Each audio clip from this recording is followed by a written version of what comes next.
All right, so one thing I'm noticing about these wheel wells, these are AMD wheel wells I'm using too. See, there you go, you can see. But for some reason, it seems like this edge right here does not go flush. So I was testing one side to see, looks like you have to cut this off and basically you remake this well to your outer wheel well, because I did it on this side.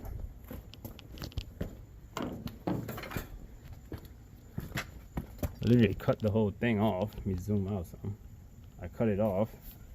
Here's the existing part. I cut it off. I mean, you would probably reuse it anyway. But now watch, when I put the wheel well on, it's all flushed all the way around compared to this little corner right here not being completely aligned with the inner wheel well, which is weird because I think the problem is since AMD gives you extra lip, it makes it, since they give you the extra lip, I think they shorten this part, and that's why it doesn't really work good. But I guess the extra lip is good because some people say it's not enough lip for them to weld. But I think that was good Mark 1 was all right. But yeah, if you're using the AMD wheel well 68 charger, probably 68 through 70, you're gonna have a little issue right there that you're gonna have to cut this little wheel well support part to make it fit. But let me show you once I put this up. So as you can see now, it's all flush mounted, the whole wheel well now after me cutting that. So now I'm gonna test my quarter, make sure that fits okay. So yeah, more to come, stay tuned, peace. All right guys, so like I was saying earlier about cutting that thing off, I did cut it off, and as you can see, I still have that little bit of lip that's not basically lined up with the inner. So I did cut that off, and I ran into a problem when I did that. Basically, when I did that, the damn quarter panel was too high. So I'm here cutting when I didn't need to cut. Now I'm going to have to remake this panel that I cut for no reason because the quarter panel was too high and my line wasn't correct. As you can see on this side, I have basically the original quarter panel.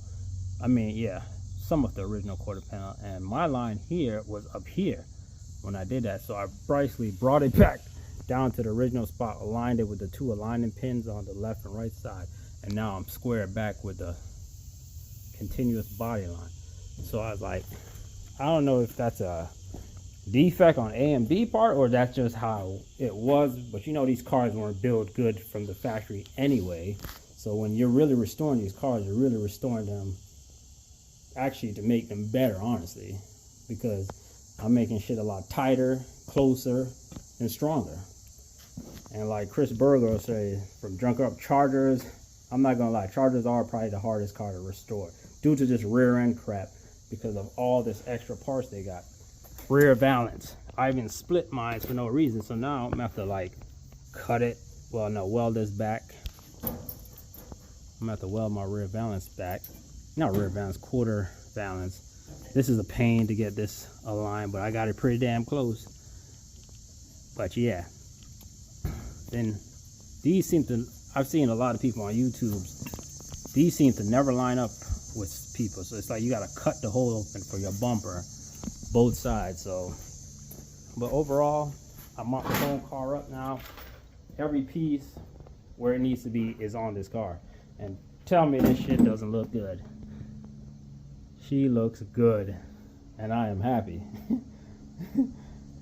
It's been the hard, like Chris Borgo said, this Chargers are hard cars to restore. If this was my first car to restore, I probably would have gave up on this old school muscle car shit, because this car is a pain in the ass just doing this rear end. And plus, what made it worse for me was that I freaking haven't touched this car in maybe a year. I was doing a little bit on and off, but I was focusing on the Cuda, Project Phantom, 69, and then my 92 Mustang. So then I came back, said I gotta get the body work done.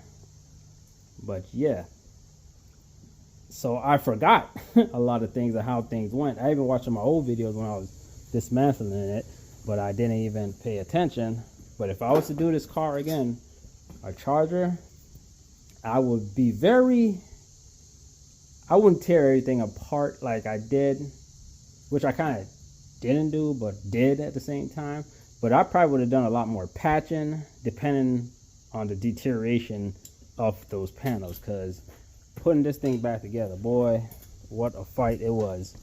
But I'm not gonna lie, I am pleased of the outcome of how she looks, and I can't wait to get this rear end done, because once I get this rear end done, I'm cleaning up all the underneath for the new suspension, clean out my garage some,